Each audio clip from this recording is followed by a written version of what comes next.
nós temos aqui 4 intérpretes de Libras. Adriana, deixa eu colocar aqui, Adriana Moura, Daniela Souza, Geisiane Rich e Luciana Oliveira. Então, vocês podem pegar essa imagem aí, olhando na... Dani caiu, ó. Olhando pelas telazinhas, identificar e colocar tipo uma taxinha. Essa taxa fixa a imagem da pessoa. É uma dica. Isso vale para o celular, isso vale também para o computador que a gente estiver utilizando no Meet, tá? Outra coisa, se for ouvinte, pode estar fixando também a imagem da pessoa que estiver falando, proferindo a palestra. Bom, essas são as primeiras orientações.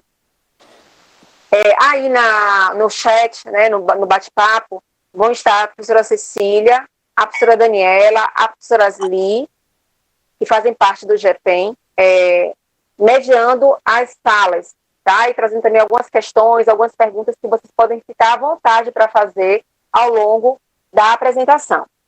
Então, boa tarde a todos e todas os presentes. Meu nome é Anete Cardoso Cruz. Eu sou professora do Departamento de Matemática do IFBA Campus Salvador. Este é um evento promovido pelo GT, da Matemática Inclusiva, né? O grupo de trabalho da Matemática Inclusiva, do Departamento de Matemática e do Grupo de Estudos e Pesquisa em Educação Matemática, o GEPEN, que faz parte do NEM.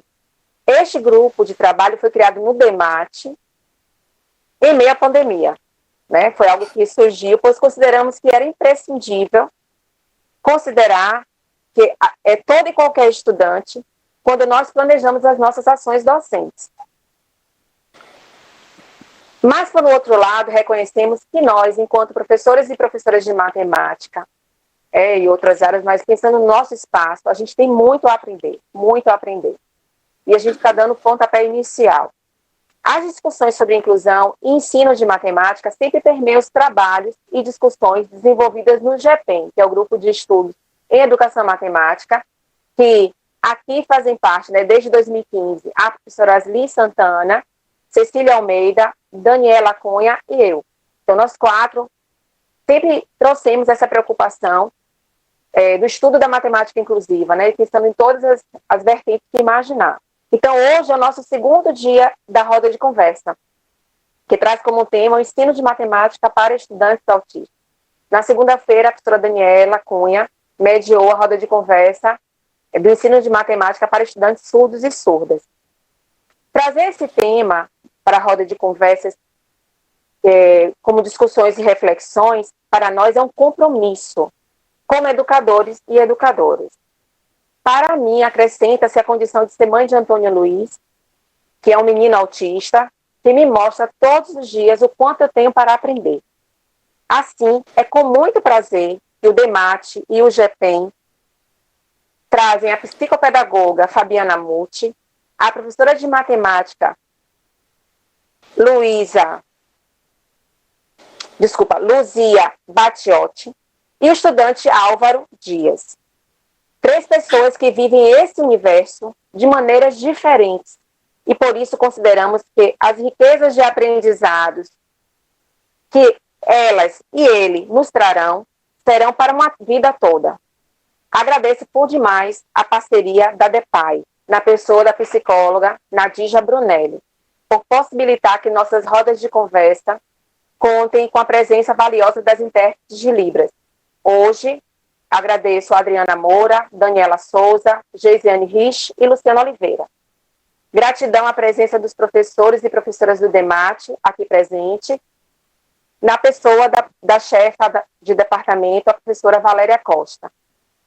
E dos outros campi do IFBA, que aqui também estão presentes. E outras universidades, professores e professoras de matemática, ex-licenciandos, que agora são professores de matemática, e os estudantes da licenciatura em matemática também presentes aqui na sala. Sejam muito bem-vindas e muito bem-vindos. Nossa roda de conversa terá a seguinte dinâmica, né? Cada palestrante tem em torno de 15, 20 minutos para proferir as suas palavras e iniciaremos pela psicóloga, agora no caso pela professora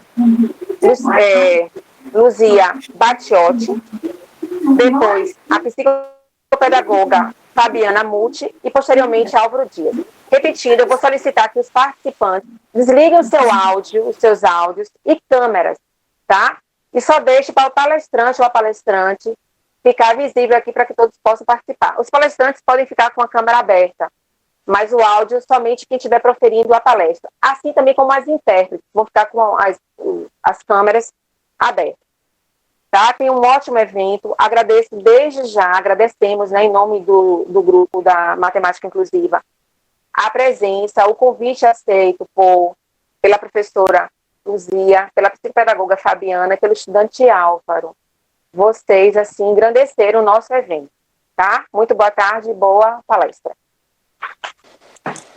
Boa tarde, espero que todo mundo esteja me ouvindo bem, tá tudo bem por aí? Espera um momentinho, Luzia. Dani, você pode tirar essa imagem, amada, para ficar somente a imagem da professora Luzia, por favor? Pronto, obrigada, meu amor. Quem quiser ficar fixando a professora Luzia, por favor, clique na taxinha, porque fixa a imagem dela. Obrigada. Pronto. Posso começar? Pode, meu amor, pode começar, obrigada. Pronto, então boa tarde a todo mundo. Vocês vão perceber pelo meu sotaque que eu não sou baiana, né? Quer dizer, eu não sou baiana de nascença, mas já estou aqui há muito tempo, então eu já acho que sou baiana. E eu venho como professora de matemática, embora eu, neste momento, esteja ocupando uma outra função na escola onde eu trabalho, mas existe um percurso aí de uma estrada de mais de 30 anos, onde eu estive trilhando aí por vários caminhos. E, para mim, sempre que eu posso estar junto com vocês, né, na minha origem, na minha formação, é o que eu mais gosto de fazer. Então, quando a Nete me convidou, eu disse, a Nete, eu tô lotada de coisa. Hoje eu tive que rearranjar toda a agenda para poder estar aqui, mas eu vou. E aí, enfim, espero poder contribuir com vocês, então, neste momento. Eu peço desculpas a vocês, porque eu escrevi um texto, né? Estava explicando aqui anteriormente, eu fiquei muito preocupada com os 15 minutos, porque a gente falar em 15 minutos é muito complicado. Então eu escrevi e eu vou ler para vocês esse texto, tá bom? Tá eu bom. sei que às vezes é um pouco cansativo, mas eu acho que assim eu controlo melhor o tempo. Bom, o tema que nos foi colocado para troca de ideias é o ensino de matemática para estudantes autistas. Então, eu vou começar aqui a minha contribuição. Eu quero retirar uma palavrinha dessa frase, que eu fiquei pensando muito nela. E eu vou retirar a palavra ensino desta frase, para a gente pensar um pouquinho. Vou começar minha conversa com vocês falando sobre que concepção de ensino nós temos, porque eu acho que é aí que a gente pode pensar que prática, então, que eu vou conduzir com o meu aluno. Por aí passam muitas questões importantes, né, que vão dirigir o meu fazer. Gostaria ainda de começar fazendo uma provocação, já que a gente está aqui com professores e licenciandos, eu gosto muito de começar com uma pergunta e fazer com que essa pergunta vá nos ajudando a pensar sobre o tema. Eu sei que aqui já tem gente que está caminhando há um tempo, tem experiência, né, já esteve com esses alunos, outros estão começando agora.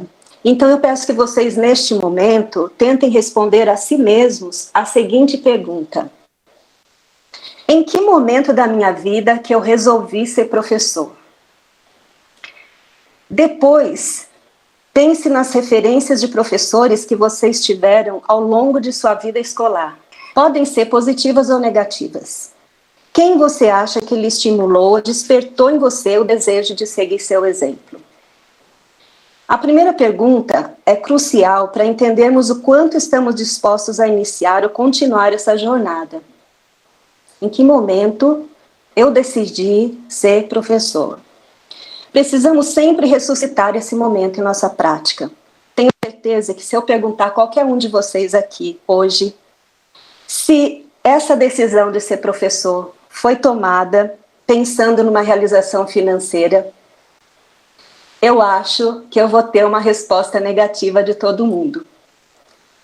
Então, mesmo assim, qual foi o momento que você virou a chave e pensou: mesmo assim, eu vou ser professor. Por que você quis ser professor?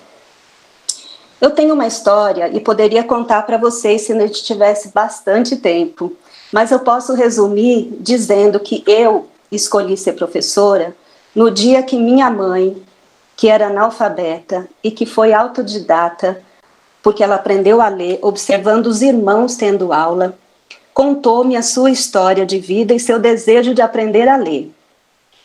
E como ela falava, admirada daquela figura daquele professor que ensinava os meus irmãos, naquele momento, com o encanto de minha mãe, eu tive a certeza que eu queria incorporar a figura daquela pessoa que tinha trazido uma abertura para o mundo da minha mãe.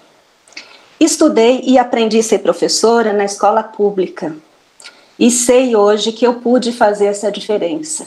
Porque naquele momento em que eu decidi ser professora, percebendo a diferença que aquela pessoa tinha feito na vida de minha mãe, foi o meu desejo maior e é isso que eu tentei levar como projeto de vida, fazer com que a educação fizesse a diferença na vida de alguém.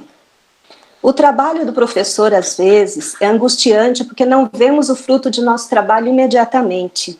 Muitas vezes, somente quando encontramos nossos ex-alunos lá na frente, é que percebemos: puxa, eu fiz parte desse sucesso.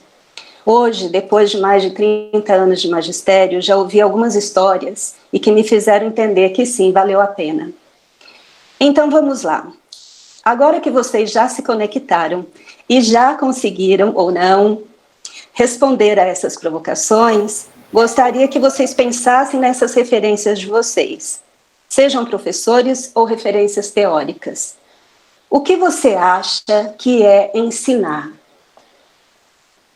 Já ouvimos algumas definições por aí, como transmitir conhecimentos, preparar para a vida, etc. Eu vou dizer a vocês o que é que eu gosto de pensar que é ensinar. Eu acho que ensinar é mostrar caminhos, abrir caminhos, ajudar a encontrar caminhos. Já ouvimos também que só há ensinagem quando há aprendizagem.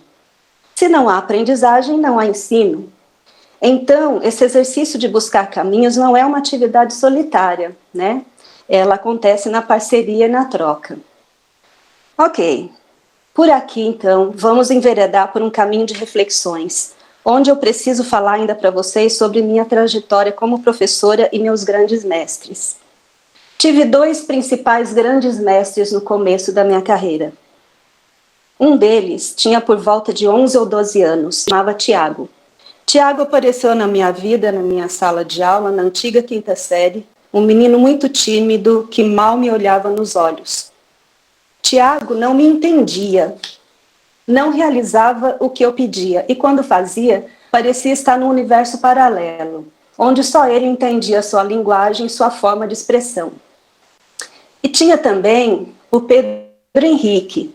Pedro Henrique era mais velho, tinha uns 13 anos, matriculado na 7ª série. E não fazia também igualmente nada no caderno. No entanto, passava as aulas atrapalhando os outros 35 colegas da turma, desenhava, rabiscava, fazia pirraça, ria para mim quando lhe chamava atenção. Eu até que tinha um pouco de paciência com ele, mas nem todo mundo tinha. E ele era o campeão de ficar no corredor, fora da sala de aula. Mas a minha concepção de ensino até aquele momento era o que eu tinha aprendido dos professores.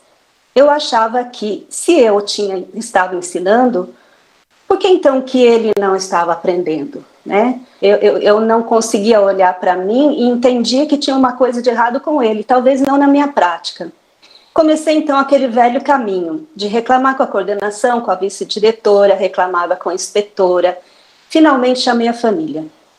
Quando eu chamei a família do Tiago, eu percebi que o pai igualmente tinha muita dificuldade de me entender e não consegui com ele grande ajuda. E o incômodo começou porque eles estavam lá todos os dias. E aí, eu confesso, devo dizer que eles tinham todo o meu respeito, porque ficar o dia todo na escola, sem entender o que estava acontecendo, o tempo todo, para mim, sinceramente, eu teria desistido. Mas eles não. eles estavam lá na minha sala de aula todos os dias esperando que eu fizesse alguma coisa. O tempo passou e o progresso não vinha. Mas, como eu disse a vocês, eu sempre gosto de pensar por que eu escolhi ser professor. A minha escolha de ser professor, que era fazer a diferença na vida das pessoas através da educação, me deixava extremamente angustiada com aqueles meninos na minha sala de aula, porque eu não estava conseguindo atingi-los nem fazer a diferença na vida deles. Então, como é que eu poderia começar? Resolvi investigar e passei a olhar e sistematicamente anotar tudo que eu podia observar naqueles alunos. Quando eles se interessavam, o que faziam, como faziam, em que momento eles se ligavam ou desligavam. E passei a olhar para mim e para a minha prática. Passei a ficar mais tempo também com eles. Resolvi perguntar a eles o porquê das coisas que eles faziam. Por que escreviam ou não o que queriam dizer. Fui olhando e escutando, descobrindo pistas que me ajudaram a traçar finalmente um caminho. Percebi que Tiago não entendia o que eu propunha, porque, na verdade, ele não sabia nem soma, nem subtração. Lia os problemas simplesmente e escrevia os números aleatoriamente. Pedro Henrique, pasmem, não sabia ler. A pista foi o seu nome escrito errado numa folha de prova. Finalmente, meus olhos abriram. Precisou que eu olhasse e escutasse esses alunos e depois repensasse no motivo pelo qual eu escolhi ser professora.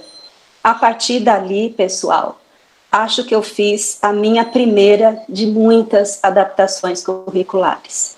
E fui aprender, então, a alfabetizar. Confesso que ainda me comovo quando penso nos olhos de Tiago, olhando para mim no fim do ano, feliz, me chamando para ajudar na tarefa de trabalhar com material dourado planificado, porque antes a gente já tinha trabalhado concreto. E a gente estava num processo durante o ano todo para Tiago aprender somar, subtrair, e estávamos na multiplicação, isso o ano todo. E Pedro Henrique começou a ficar na escola até depois do horário, com uma pasta embaixo do braço, todo feliz porque tinha aprendido a escrever o nome e algumas frases. Estávamos, então, trabalhando na escrita dos números. Foi fácil? Não. Eu tive que correr atrás de muita gente e de muito estudo. Muitas vezes eu tive sentimentos de impotência, vontade de desistir, tive que refazer, tive que recomeçar. Muita coisa que eu tentei não funcionou, mas o meu propósito como professora sempre esteve à frente. Hoje, agradeço o incômodo que isso me fez, porque isso me fez buscar alternativas. Gosto hoje de ver professores incomodados e não acomodados. Eu sei que vocês estão incomodados, do contrário, vocês não estariam aqui. Mas vocês devem ainda estar esperando que eu lhes conte algo sobre ensinar matemática para alunos de autismo, com autismo. Sim, depois de Tiago e Pedro, vieram muitos outros. Tiago, descobrimos que tinha uma deficiência intelectual e Pedro tinha uma frequência muito baixa nas inúmeras escolas por onde passou. E no decorrer de minha vida profissional, então, outros me escolheram, ou a vida nos escolheu um ao outro. Teve os Joãos, as Lucianas, os Filipes, os Andrés, os Bernardos, etc. E dentre estes, diagnósticos diversos, inclusive de autismo. E como deve ser, então, o ensino de matemática para autista? Não vou discorrer aqui para vocês todas as especificidades do autismo, porque eu penso que vocês todos já devem ter uma ideia dos comprometimentos comportamentais e até intelectuais que o TEA traz em maior ou menor grau. E claro que a partir do momento que recebemos na escola um aluno com algum diagnóstico, precisamos conhecer esse universo, que é um universo único, embora estejam todos no mesmo espectro. Cada uma das pessoas que está no espectro terá, como todos temos, seu funcionamento particular, mesmo tendo a possibilidade de apresentar especificidades comuns ao transtorno. O que quero dizer, pessoal, é que é preciso olhar e escutar. Olhar não é só ver, e escutar não é só ouvir. Escutar a família, os profissionais que o acompanham, seus hábitos, sua rotina, a melhor forma de se aproximar, se esse aluno é acessível ou não às pessoas, se tem um objeto de preferência, mas, sobretudo, é preciso fazer o exercício de querer olhar para aquele sujeito como indivíduo e como aluno, e descobrir o que ele pode ou não atender. E isso só se consegue observando, registrando, acolhendo, se perguntando, testando e verificando as respostas, descobrindo o que lhe faz significado. Neste sentido, é fundamental que a equipe pedagógica possa estar atenta, juntamente com a família e os profissionais, ao eixo de interesse que esse aluno demonstra, para ajudar este professor a adequar a sua proposta a este eixo de interesses. Às vezes, demoramos para ver, mas ele está lá. Para aprender matemática, 2 requisitos são fundamentais: que seja possível raciocinar logicamente e que se perceba algum sentido no que se aprende. Ora, isso é para todos os alunos.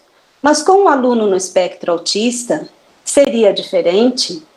Muitas vezes será preciso trabalhar a habilidade de raciocínio lógico e, como às vezes pode ser muito restrita em seus objetos de atenção, é ainda mais essencial que se consiga atingir seu eixo de interesses, para que seja significativo e só a partir daí observar o que e de que forma ele é capaz de demonstrar sua maneira de pensar e o seu conhecimento.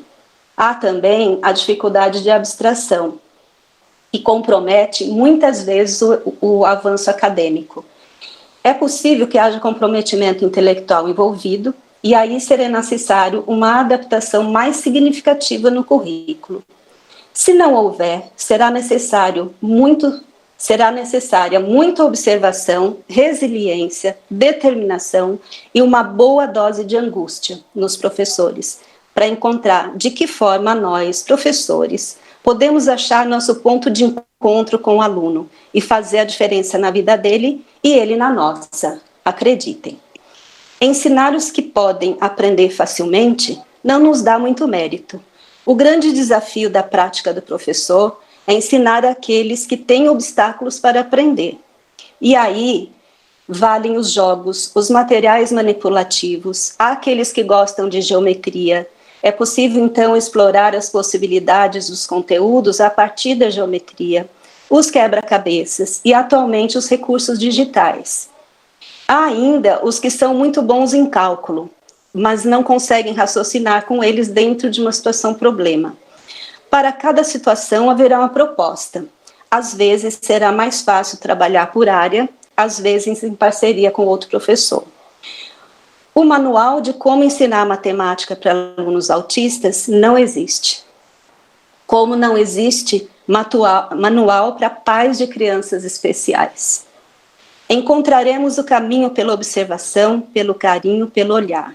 Tenho acompanhado muitos alunos neste momento como orientadora na escola e atualmente o que menos quero saber, logo no início, é do diagnóstico. A última coisa que leio são os relatórios, porque para mim, primeiro vem o aluno, seu funcionamento próprio, suas reações, suas possibilidades.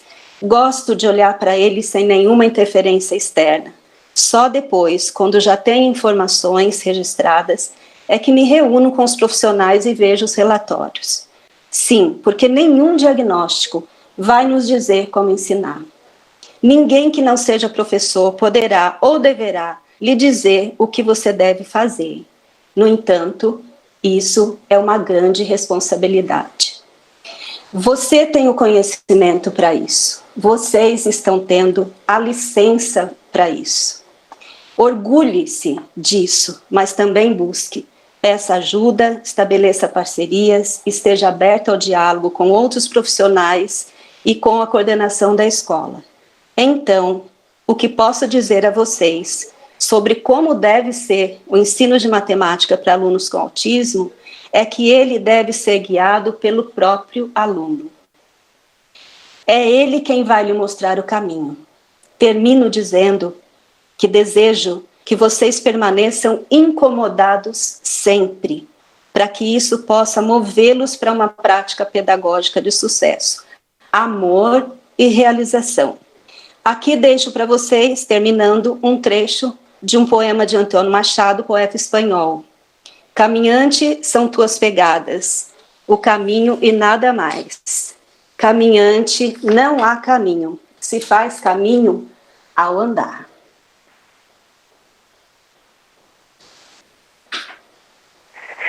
Gratidão, Luzia, que coisa mais linda, que fala maravilhosa você trouxe para a gente. Tem muitos registros aqui no chat, a gente está acompanhando. Como é bacana você estar trazendo esse viés para o ensino de matemática. Eu não vou me alongar muito, não, mas vou aproveitar que fiquei tão emocionada inicialmente, que eu terminei não passando. Mas só para falar para as pessoas que ouviram aqui, Luzia já falou que ela não é de Salvador, né, mas a baianou. Ela tem formação, a professora Luzia, né, Batiotti. Tem formação em matemática pela Faculdade de Filosofia, Ciências e Letras Nossa Senhora do Patrocínio, Itu, São Paulo. Foi professora efetiva e professora coordenadora pedagógica na rede pública do Estado de São Paulo. Pedagoga, formação em alfabetização, especialista em educação especial e inclusiva, fez parte do grupo de apoio da diretoria de ensino de Jundiaí, São Paulo, em assuntos relacionados à inclusão. Psicopedagoga clínica, institucional, exerceu a função de professora e coordenadora do Departamento de Matemática do Colégio Anglo-Brasileiro, em Salvador. Atualmente exerce a função de orientadora do ensino médio na mesma instituição, como foi posto. Então, você trazer essa experiência sua aqui realmente nos motiva, né, nos faz refletir sobre esse papel. Vamos dar continuidade, né, com a psicopedagoga Fabiana Muti. Eu vou adiantar um pouquinho do currículo de Fabiana. Ela é graduada em pedagogia, especialista em educação infantil e inclusiva, e pós-graduada em psicopedagogia. Possui formação em ensino estruturado de pessoas com TEA e deficiência intelectual e em tecnologias assistivas na aprendizagem e inclusão de pessoas com deficiência. Tem experiência profissional como pedagoga em escola regular de ensino, adaptação curricular, atendimento clínico e domiciliar para crianças com atraso no desenvolvimento e dificuldade de aprendizagem. Seja muito bem-vinda, Fábio, ao nosso momento aqui, nossa roda de conversa. Boa tarde. Você quer que a gente se convida? Fique à vontade, meu amor. Tá me ouvindo? Estamos. Pronto. Deixa eu falar uma coisa, Fábio, rapidinho, amada. Eu vou solicitar que os outros participantes, por favor, desliguem o áudio e as câmeras também, somente as palestrantes e o palestrante. E as intérpretes de Libras, por favor, para não ficar dando interferência, tá? Muito obrigada. Fale, Fábio, por favor. Meu tempo. Boa tarde. Inicialmente, eu gostaria de agradecer o convite, né? Por esse momento de troca mesmo, de conhecimento, né, de escuta, que é muito bom também a gente poder estar ouvindo os nossos colegas, os participantes que estão na roda, e trazer um pouquinho, espero que eu possa contribuir de alguma forma, né, com esse debate, essa conversa que vamos ter por aqui. Eu vou começar respondendo, né, vou pegar uma pesquinha da Proluzia, né, eu acho que a gente precisa, de fato, repensar, né, em que momento você resolveu ser professor? Então, assim, eu venho do chão de sala de aula, né? Então, levei mais de 10 anos trabalhando com educação infantil. E foi na educação infantil em que despertou o desejo para que, de fato, eu passasse a trabalhar com inclusão, né? Então, foi o chão da sala de aula que trouxe todas as inquietações que me motivaram hoje a trabalhar com este público, né? E, acima de tudo, repensar o meu papel enquanto professora, né? Porque quando a gente está no processo de graduação, sempre perguntam, né? O que te trouxe a esse processo de formação? E eu, durante o percurso, escutei diversas respostas. Mas o que mais me inquietou e me levou a essa busca, né? Enquanto pedagoga, foi justamente descobrir esse universo do aprender, né? Como a gente aprende? Então, eu sempre tive a inspiração nas minhas professoras, nas minhas tias, que todas, né, são professoras, e como eu vim inspirada nessa família e passei a minha vida inteira aprendendo com elas, eu achava muito lindo a forma com que elas passavam esse conhecimento, eu fui para a sala de aula. quando eu cheguei lá na sala de aula, me deparei com coisas que eu nunca tinha escutado falar, né? E foi a partir dessas inquietações que eu fui em busca da psicopedagogia. Então, fiz a minha formação, trabalhando com todas essas crianças, né? A primeira criança que eu recebi tinha apenas 3 anos de idade, né? Então, não sabia como acessar, não sabia como esse cérebro funcionava, né? De que maneira eu conseguia trazer essa criança para brincar, né? Porque o eixo da educação infantil traz muito a questão da interação e da brincadeira. Mas como brincar com a criança que não imita a ação do adulto, né? Nem dos pares, né?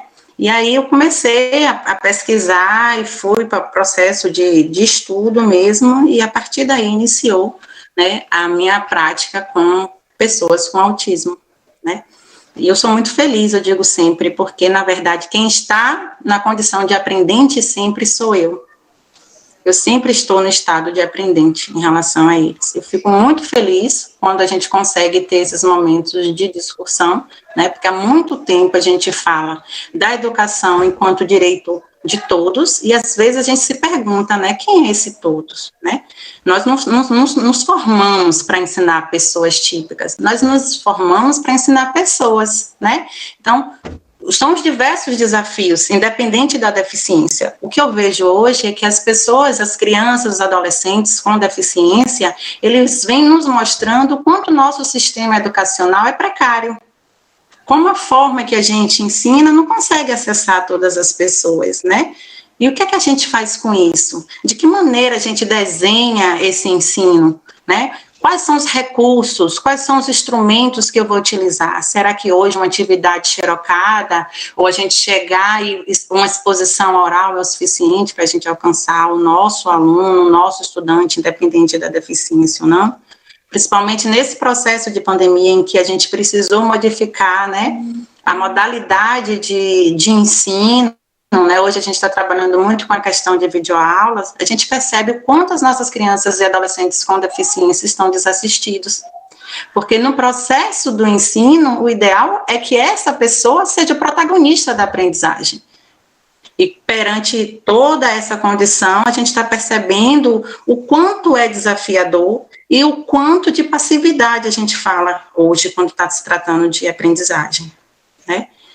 Assim como para a Luzia, eu também acredito, né, que em outro momento a gente possa até falar mais especificamente sobre as questões relacionadas ao autismo, mas que a gente, no geral, o que pode estar dizendo é que são pessoas, né, com transtorno no neurodesenvolvimento e que é no nível 1, 2 ou 3, então assim, vão ter pessoas que vão se dar muito bem no processo da matemática, porque vão ser cérebros mais organizados, né, e vão conseguir isso, na maioria das vezes, é um número muito pequeno, né, mas a grande maioria vai precisar, de fato, de adaptações curriculares e outros tipos de, não só adaptações curriculares quando a gente fala em relação às atividades, mas também outras habilidades básicas para que essa criança comece, ou esse adolescente comece a aprender, né? A gente está falando aí, quando a gente traz a questão do TEA, a gente tem que respeitar, acima de tudo, a singularidade do sujeito, porque a gente vai encontrar desde uma pessoa, né, com um nível bem severo, em que a gente vai precisar, né, de mais intervenções, uma pessoa que vai funcionar muito bem, até acima da média. Então, a gente não pode pegar todo mundo e colocar em um pacotinho como se, o autista aprende assim. O autista, a pessoa com autismo, como todas as outras pessoas, aprendem de maneiras diferentes. O seu sistema é diferente, né? Cada um vai aprender através de uma via. No processo do autismo também não é diferente. Lógico que a maioria das pessoas com autismo, a gente busca muito a questão da memória visual, né? Mas a gente não tem como mensurar isso. Hoje eu fico muito preocupada quando a gente fala de aprendizagem, que fala em kit educativo, kit de aprendizagem para pessoas com autismo. Será que existe isso? Será que todas as estratégias de ensino a gente pode colocar estratégia para quem tem dislexia, estratégia para quem tem autismo, estratégia para quem tem TDAH, ou cada pessoa vai aprender de uma maneira? Então, assim, quando a gente recebe esse aluno, principalmente em sala de aula, a primeira coisa que a gente precisa saber é quem é esse sujeito, né? Independente desse diagnóstico, lógico que a gente entender qual é o diagnóstico do sujeito é importante, até porque a gente precisa saber quais são as limitações que esse sujeito tem e de que forma a gente consegue acessar.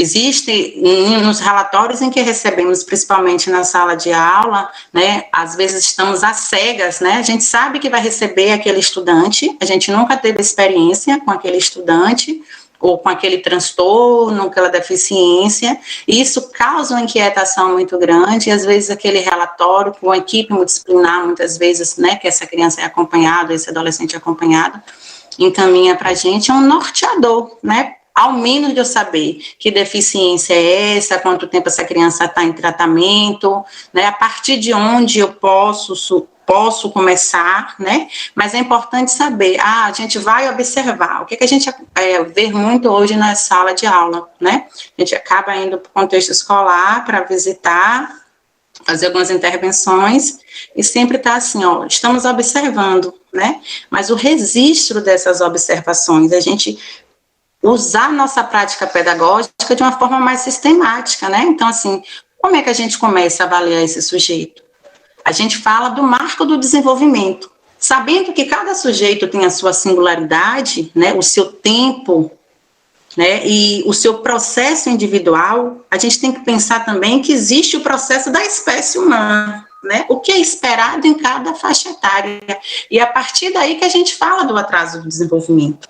Né? Então, lógico, cada pessoa tem seu tempo, bacana, mas se a gente está falando de uma criança, por exemplo, tem 2 anos de idade e não fala, e o marco do desenvolvimento traz que a criança precisa falar com 1 ano e meio, ó, liga o sinal de alerta porque tem algo de errado. Então, assim, a primeira coisa que a gente precisa entender é sobre o desenvolvimento, né? Seja o desenvolvimento infantil, o que é esperado para essa faixa etária?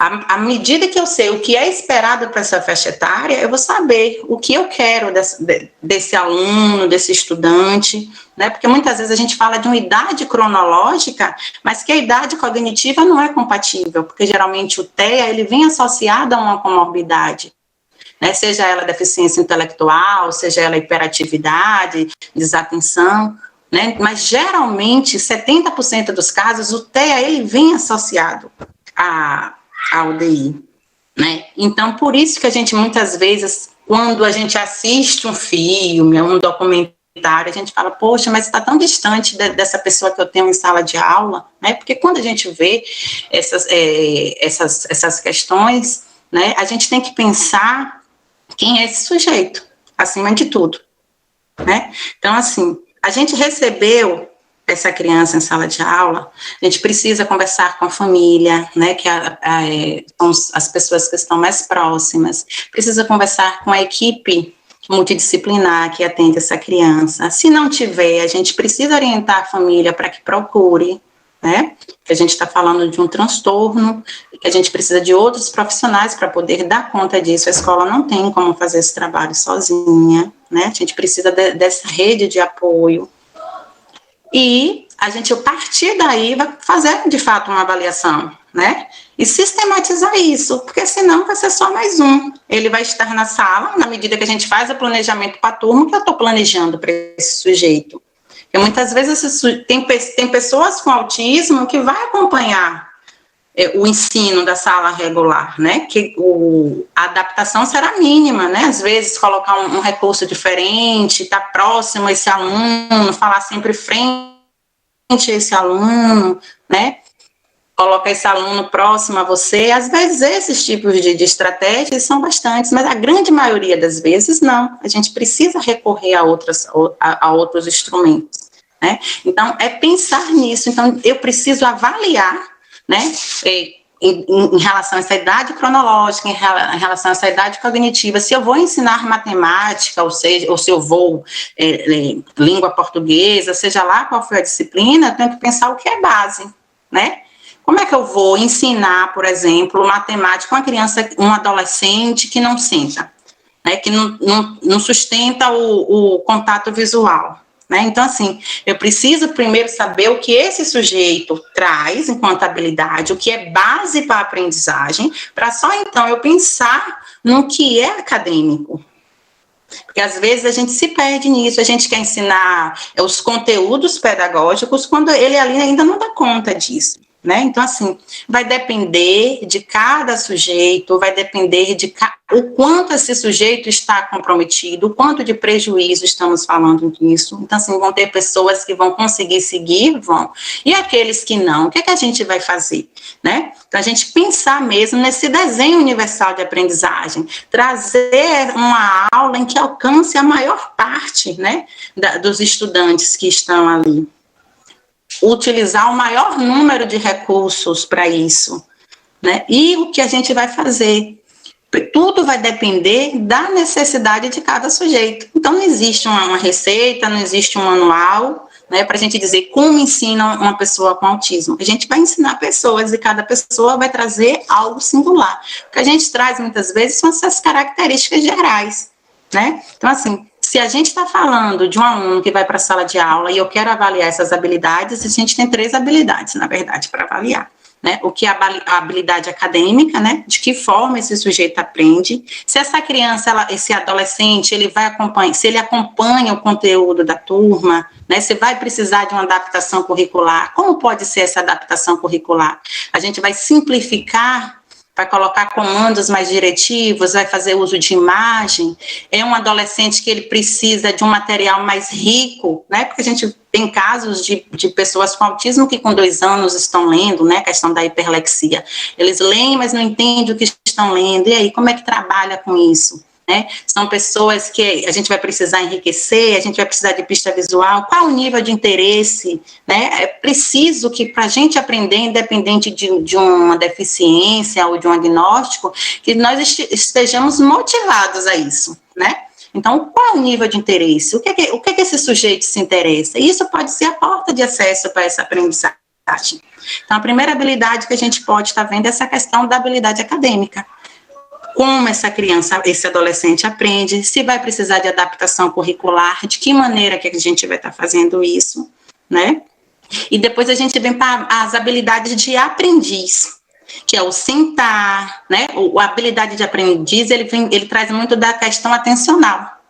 Não tem como o sujeito aprender se ele não senta, né? Se ele não espera, se ele não faz contato visual, se ele não consegue sustentar a atenção com o outro. Como eu vou trazer conteúdos pedagógicos para esse sujeito, se essas habilidades básicas de ensino ele não tem, né? Então, é outra coisa para a gente poder estar avaliando e estar pontuando. E vem as habilidades desenvolvimentais, quase não saiu, que são as habilidades que têm muito a ver com a questão das crianças típicas. Por exemplo, a criança que não tem um atraso de desenvolvimento, a gente não senta para ensinar a brincar, parece que é algo que vem naturalmente. A gente não ensina essa criança, por exemplo, a fazer um rastreio visual. A gente colocar diversas imagens e ele ter que achar ali o que é isso. E nessa questão da pessoa com autismo, dependendo do nível de comprometimento dela, a gente vai precisar ensinar habilidades que um sujeito típico, ele já consegue fazer, né? Independente de ensino ou não. Então, contato visual, atenção compartilhada, que é o olhar para o outro, fazer essa troca, esse jogo simbólico, né? As habilidades sociais. Então, a gente parte inicialmente disso daí, ao momento que a gente recebe esse estudante e começa a avaliar. Então, assim, mas é um adolescente que, às vezes, não tem nem noção desse esquema e dessa imagem corporal. Como é que eu vou ensinar uma equação? Né? Então, é muito nesse sentido. E, sabe, para a gente poder avaliar também, é alguém que, se a instituição tem um AE, é alguém que a gente vai precisar da ajuda desse especialista para montar esse PEI, né, que é o Plano de Ensino Individualizado, né, que a gente monta geralmente o professor de apoio do PEI junto com a equipe pedagógica, né, porque a gente tem que falar, quando a gente fala de aprendizagem, a gente fala de um contexto mais amplo, como montar esse plano de ação, né. Então, assim, se eu planejo para a sala regular, eu preciso planejar para ele também, né. Se ele consegue acessar, bacana, mas se não, eu preciso ter uma outra estratégia. Ele não pode ficar lá passando tempo. A escola não é lugar para passar tempo, né? A gente tem que sair um pouquinho desse discurso. Muitas vezes os pais falam assim, mas é uma escola que acolhe meu filho, eu estou lá porque é uma escola que acolhe meu filho. Acredito que nós, enquanto professores, acolhemos a todas as crianças, né? Independente de ter uma deficiência ou não. A gente precisa, de fato, é acessar esse sujeito, né? Esse aprendiz, né? E trazer essas estratégias para que a cada dia ele vá evoluindo e vá conseguindo fazer isso de uma maneira mais autônoma, né? Até onde, de fato, nós, enquanto professores, estamos fazendo o nosso papel, qual a importância do nosso papel, quais são os caminhos, quais são as estratégias que nós precisamos utilizar. Nesse momento, eu convido vocês, né, a gente vai passar um vídeo que traz um pouquinho, né, dessa fala, né, quais são esses caminhos, qual o percurso. Não é fácil, né, ser professor não é fácil, trabalhar com aprendizagem não é fácil, acessar o funcionamento de uma pessoa com deficiência também não é fácil. Tudo isso é algo muito desafiador. Então, o convite é que, de fato, nós possamos nos sentir pertencentes do processo de inclusão, né? Se a educação é direito de todos, que a gente possa trazer a nossa contribuição e que nós, acima de tudo, possamos nos sentir incluídos nesse processo, né? O meu papel, né? De que maneira eu vou desempenhar isso, como eu posso compartilhar isso, de que maneira eu vou atender essa família, esse estudante. Basicamente isso. Então, eu queria ver junto com vocês e finalizar a minha fala com esse vídeo. Pronto, Fábio. Obrigada pela fala, minha amada. Eu vou passar o vídeo agora. Eu vou solicitar que as pessoas que estão com câmera ligada desliguem, por favor.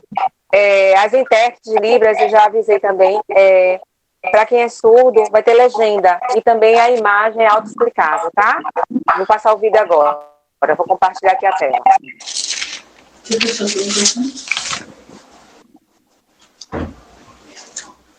Que você falou?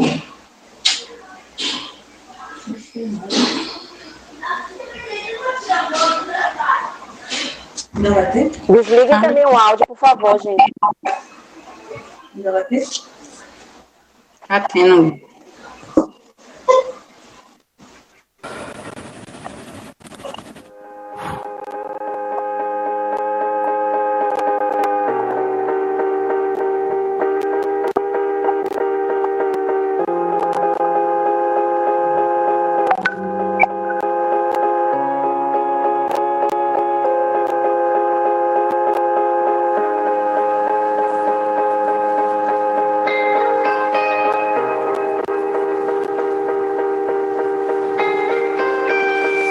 Thanks. What is it?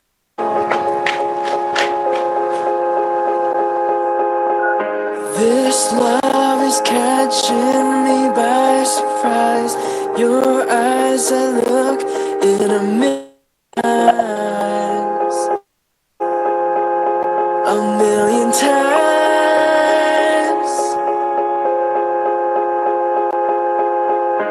Your heart, it beats to the beat of mine. We stop in time, 'cause the feeling is right. It's feeling right. I'm feeling like the weight of the world is lifted. Nothing that we can't overcome. We'll make it. We'll make it out. Leaving it all just to go to the other side. Held it together, tight grip. Everything was falling apart in my grip. We'll make it out, way out. Leaving it all just to go to the other side.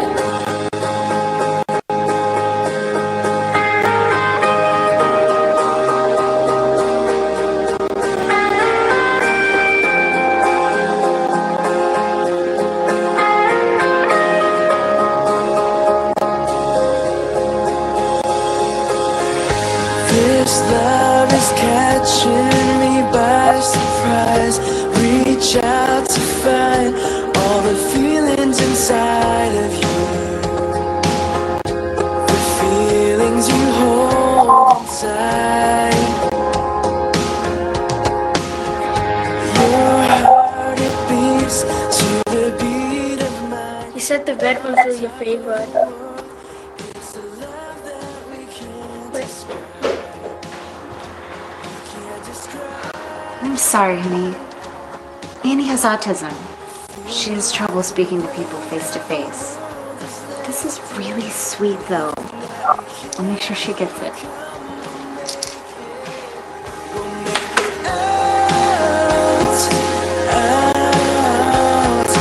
Leaving it all just to go to the other side. Held it together, tight grip.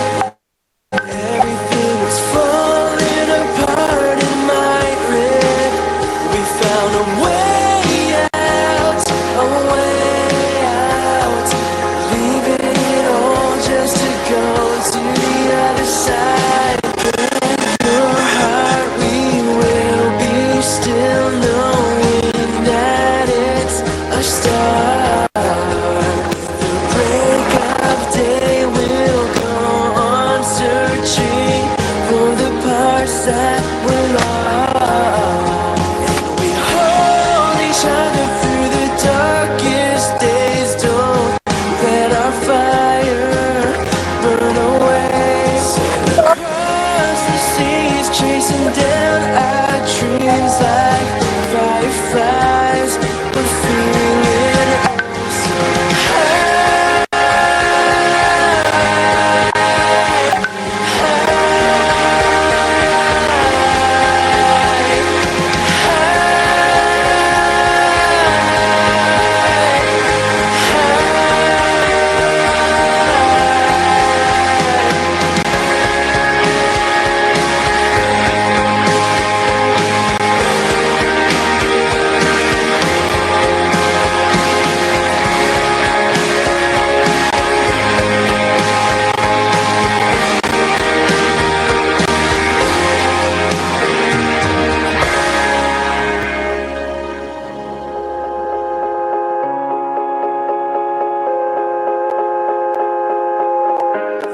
so this love is catching me by surprise.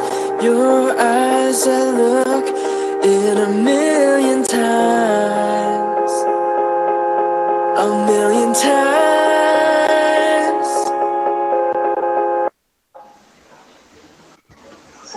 E eu termino a minha fala nesse momento, né, convidando, né, e desejando que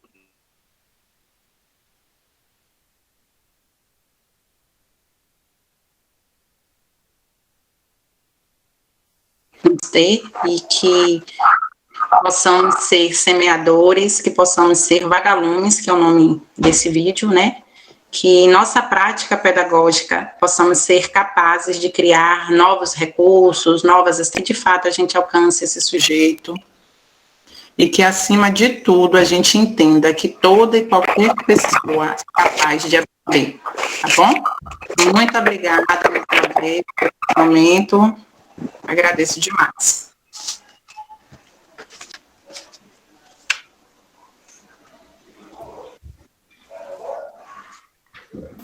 Obrigada, professora Fabiana. Acho que a professora Nete teve um probleminha técnico. Mas ela está retornando aí.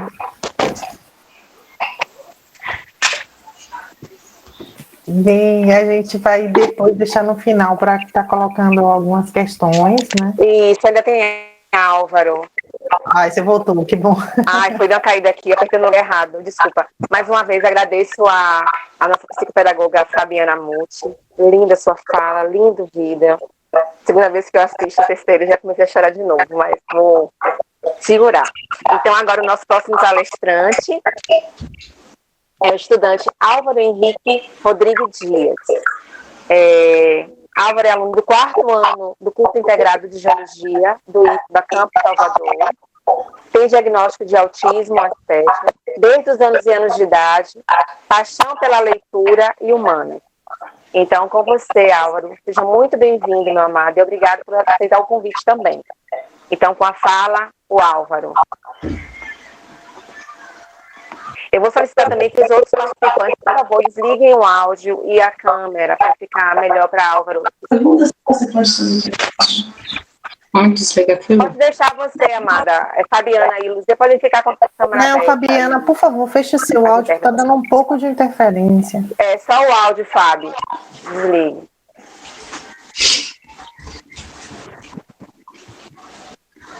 Pronto, Álvaro, pode falar, meu amado. Boa noite. Bem, Boa noite. Estão me ouvindo? Sim, Álvaro, estamos te ouvindo. Ok. Tanto uma questão educacional quanto social, o IFBA fez bastante diferença para mim como autista. Em todos os colégios que eu participei como aluno anteriormente, eu nunca realmente consegui estabelecer um laço com alguém, com pessoa. Foi o IFBA que me apresentou pessoas com as quais eu pudesse realmente simpatizar, algumas com problemas semelhantes aos meus. E no que tange à questão educacional, foi a primeira vez que o ensino foi realmente adaptado para mim, para os meus problemas.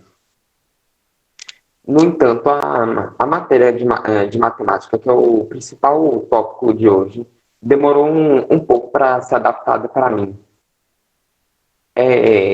Problemas como o tamanho da fonte das letras, ou então o fraseamento das questões demorou muito para ser corrigido. Mas, finalmente, no terceiro ano, eu consegui ter esse problema solucionado.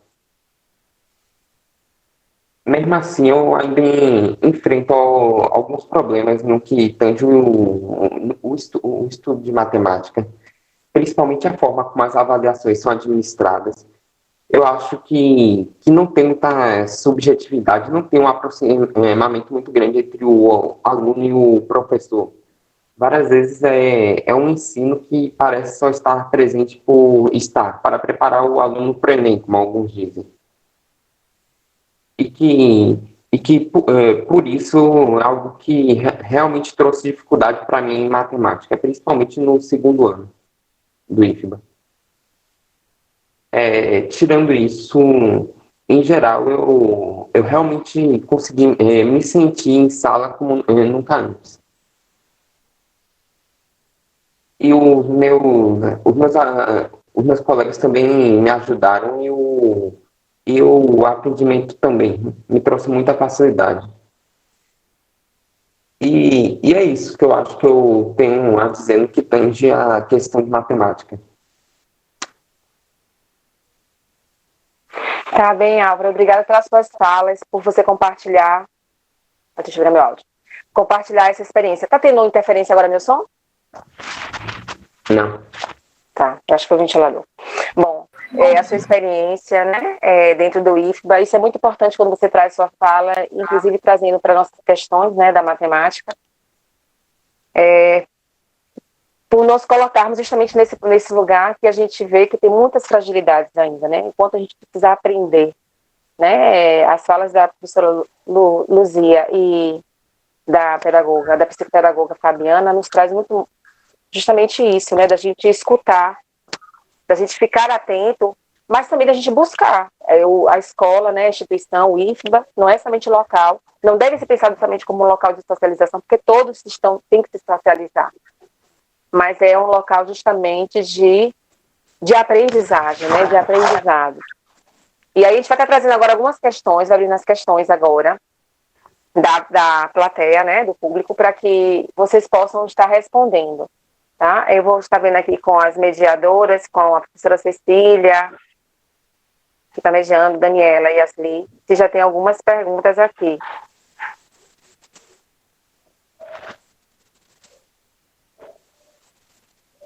Tem aqui já uma pergunta de Caleb. Na verdade, a pergunta é uma opinião, né? Importante fazer esse lembrete e pedir a opinião, uma dica, um conselho da Fabiana, sobre como deve ser nosso posicionamento, avaliação e acompanhamento desse estudante. Deixa eu fazer um bloco de perguntas, e aí eu acho que vocês podem estar respondendo em grupo, se não for ruim. Se for específica para vocês, também já pode colocar, viu, Álvaro? Atrapalha você se eu fizer mais perguntas, é melhor de uma em uma, Álvaro? Uma em uma. Uma em uma? Então, bora trazer aqui. Ele traz para a Fabiana, mas se você também tiver atenção, né, quiser também responder alguma coisa, Caleb Nascimento dos Santos.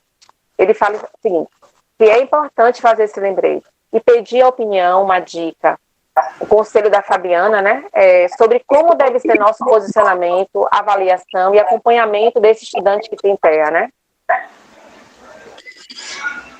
Como inicialmente eu trouxe em minha fala, a gente precisa conhecer esse sujeito, né? Aqui a gente não tem um manual de como conduzir essa prática, né? Mas é mesmo a gente pensar, se a gente pensar em um fluxograma, né? A gente pensar a entrada desse sujeito nesse contexto escolar, as primeiras observações que eu preciso fazer, pensando sempre no marco do desenvolvimento, né? Depois a gente vai pensar todas aquelas habilidades que eu trouxe aqui, né? Porque a gente só parte para o ensino do pedagógico a partir do momento em que o sujeito ele tem o que é habilidade básica, né? Então vai depender de cada nível, o quanto está comprometido, mas o importante muitas vezes a gente fica preso à avaliação de uma maneira mais sistemática. A gente tem que entender se esse sujeito tem condições de atender a isso ou não, né? Então, a gente, na verdade, à medida que conhece esse sujeito, a gente vai criando as estratégias. Então, assim, eu não tenho como dizer e direcionar dicas, né? Então, assim, dicas no sentido de se essa pessoa ele é mais visual, a gente vai colocar a questão da imagem, né? Como o Álvaro trouxe essa questão das frases, a gente pode usar isso de uma maneira mais diretiva. A gente não trabalha com erro, né? A gente trabalha sempre com acerto, aprendizagem baseada no acerto, né? Então, essas são algumas coisas assim que a gente fala de uma maneira muito global, mas sem conhecer o sujeito, é impossível a gente trazer qualquer indicação. Geralmente, se esse sujeito tiver com equipe multi, o professor, a escola, pode estar entrando em contato, se tem um psicopedagogo, se tem uma fono, né? Quem são as pessoas que assistem esse sujeito para ter orientações, de fato, de como conduzir. Tá, muito obrigada, Fábio, então, pelas respostas. Alguém mais quer colocar alguma opinião? A professora Luzia, o Álvaro, sobre isso? Foi posto pelo Caleb. Tem mais algumas perguntinhas aqui também, tá? Anete, eu acho que, do ponto de vista do conhecimento do aluno, é isso mesmo, né, que Fabiana traz. Então, você precisa conhecer um pouco, né, do desenvolvimento ali, conhecer bastante, né, ler bastante Piaget. Eu acho que isso está na formação de vocês. E esses marcos, né, que tem do desenvolvimento nos ajudam a pensar. E aí, uma vez que esse aluno está na sala de aula, é observar. E assim, nisso tem muito de proposta, erro, acerto e frustração. Porque, às vezes, a gente propõe uma coisa, observa uma coisa, propõe, aquilo não funciona, a gente precisa sentar, repensar, olhar de novo como é que ele fez, pensar numa outra forma, né? E assim, eu acho que a questão da avaliação é um tema que ele abrange todos os alunos e toda a educação. Acho que é um tema muito sensível na educação, que precisa ser muito debatido, mas especialmente, né, os alunos com alguma deficiência, a avaliação dele tem que ser dele com ele mesmo, né? Nunca vai ser uma avaliação comparando ele com a turma. Então, a gente não pode ter a expectativa de que eu vou fazer um planejamento de matemática, eu tenho metas que eu desejo que a minha turma cumpra, isso é saudável, precisa ter, mas a partir do momento que eu vou conhecendo que o meu aluno é capaz de produzir, eu preciso ir também estabelecendo metas para ele. E a partir daí, eu vou analisando, conseguiu essa? Então, se conseguiu essa, eu posso ir para a próxima. E sempre analisando o desenvolvimento dele com ele mesmo. Eu acho que isso é importante pensar. Na verdade, vocês trazem dois aspectos importantes, que a gente não deveria estar comparando estudante algum com a turma, né? Mas sempre vendo o progresso dele, né? O progresso individual, de como ele avançou, o que ele precisa melhorar para avançar. E pensar a avaliação também na perspectiva do nosso progresso, né? De que maneira está sendo a nossa prática, porque muitas vezes a gente traz a avaliação escolar hoje é algo muito temido, né? Porque a avaliação muitas vezes ela vem como algo punitivo, né? Isso para todo e qualquer estudante, né? Então a gente fala muito de nota e tal, mas a gente tem que pensar também essa avaliação como uma maneira da gente perceber a nossa prática. Exatamente. Perfeito. Tem mais algumas colocações aqui. De Benício França.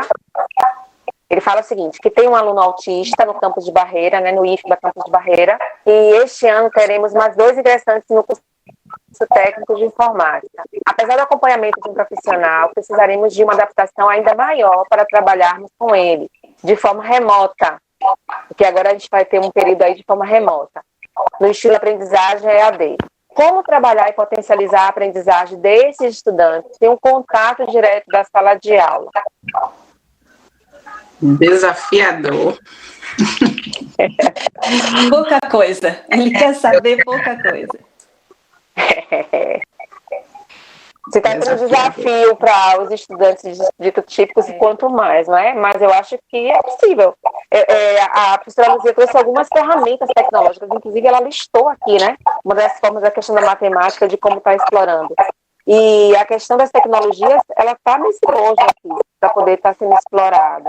A questão toda é o planejar desse professor, não é? Quer falar, professora Luzia? Eu acho que, atualmente, a gente tem aí muito recurso, né, na área da tecnologia, muitos aplicativos, mas, de novo, assim, depende muito de como essa criança reage. Tem criança que não quer nem ver, né, um computador, não quer nem ver um celular, não tem paciência, joga no chão, quebra, e aí a gente está falando dos menores, né?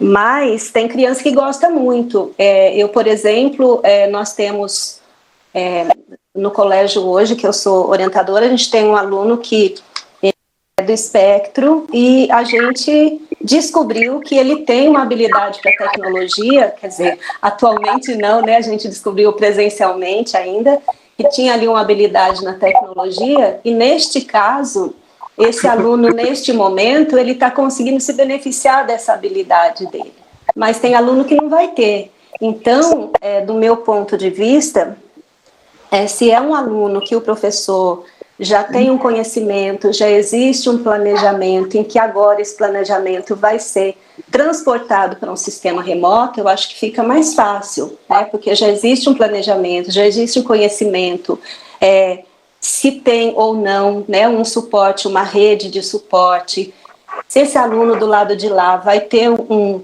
especialista, né, um AE que possa ajudar, porque esse professor pode trocar ideias com ele, se não, alguém da família.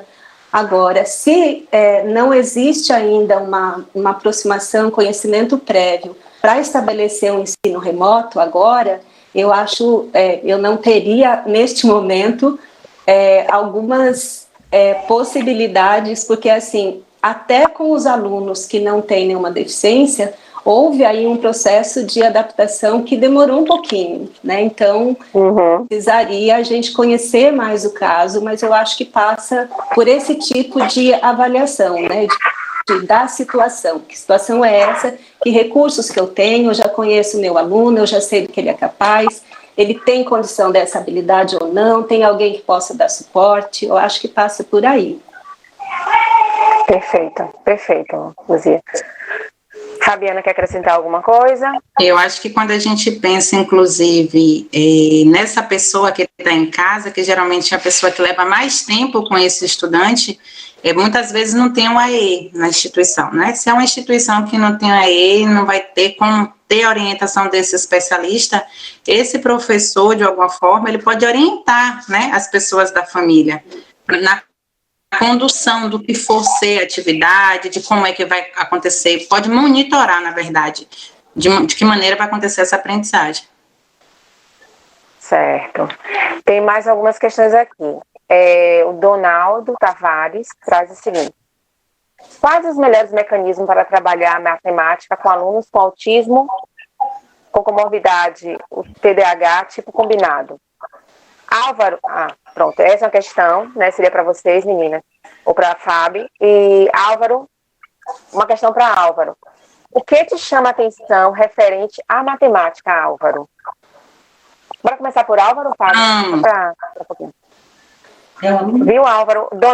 Donaldo Tavares está perguntando a você o que te chama a atenção referente à matemática. As aplicações que tem na sociedade. Como você aprende matemática, Álvaro? Você é visual, você tem que manipular, ou você gosta de resolver exercícios em listas, em livros? Eu gosto de resolver exercícios em listas e na internet em geral. Fica mais fácil para você. Fica mais fácil para você, não é? Aí, ótimo, né? É ótimo. Já é um outro viés, tá vendo? Como a gente fica olhando assim, não, tem que fazer material manipulável, explorar o visual. Então, a Álvaro tem outra... e isso acontece nos estudantes típicos, né? A gente quer padronizar, mas as pessoas aprendem de forma diferente. As diferentes vias de aprendizagem, que isso é independente da deficiência ou não, né? Como acesso... Com certeza. Esse aluno. Com certeza. Perfeito. Tem mais perguntas. Sim, Fábio, tem essas perguntas aqui que foi colocada, né? Qual é o melhor mecanismo para trabalhar, Luzia, né, no caso, então, Fábio, para trabalhar a matemática com alunos com autismo e TDAH, tipo combinado? Acho que Luzia, como é a professora, é especialista em matemática, ela pode começar e aí qualquer coisa vai vir.